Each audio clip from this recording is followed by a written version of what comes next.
Today we're going to be taking a look at Virtua Fighter Remix for the SEGA Saturn. But before we jump into what makes the game unique, we're going to be taking a look at Virtua Fighter, the original game that launched with the SEGA Saturn. And that's what you're seeing right now.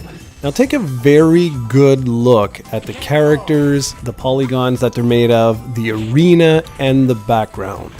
And the reason why I'm telling you to pay very close attention is because as soon as the second round is over, we're going to pop in Virtua Fighter Remix, and you should be able to see a slight, I'm being sarcastic, difference.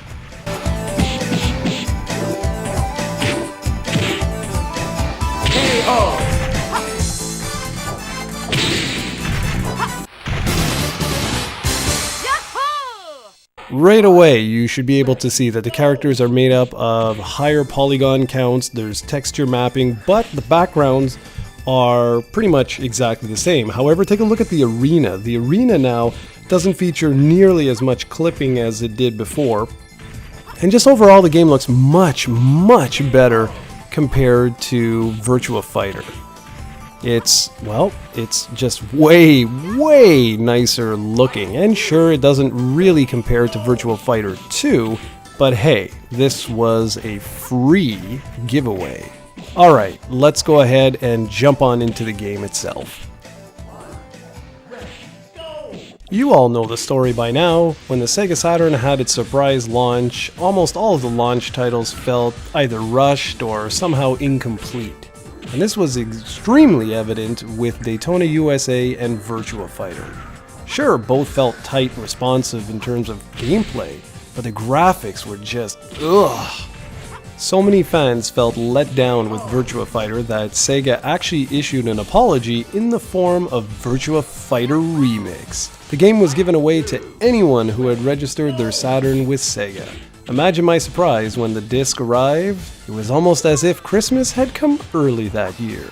But for all I know, it may have actually been Christmas. I know it was sometime in 1995 when they gave the disc out. Now let's get a few things out of the way right away.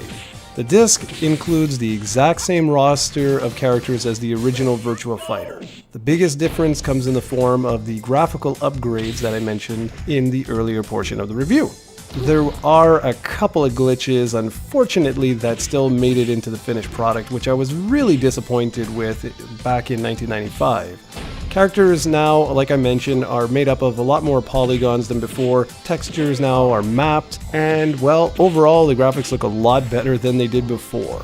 Now, they're not as detailed as what we saw in Virtua Fighter 2, as I said, but they're a marked improvement over the original launch title. Backgrounds have remained pretty much untouched, although the arenas no longer clip as frequently, and I did notice that a lot of the hit detection was fixed, which is great, and the controls feel just a bit more responsive than they did in the original launch title. Now, that said, several of my attacks did get through to a blocked opponent and vice versa, and that's a little annoying, but at least that would be greatly fixed in Virtua Fighter 2.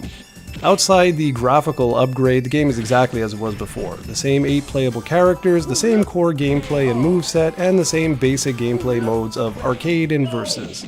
There's nothing really else to say. This was a free disc given away to fans, and let me tell you, we appreciated it, but nothing would compare to Virtua Fighter 2, which was leagues better than both Virtua Fighter and Virtua Fighter Remix. If you have to play one Virtua Fighter on the SEGA Saturn, just make sure it's Virtua Fighter 2. But at least now you guys know a little bit of the interesting backstory behind this game. There are very few publishers out there that would do what Sega did and go to such great lengths just to please their fans. This game will always hold a special place in my heart just because of that. Thank you, Sega. You were always awesome.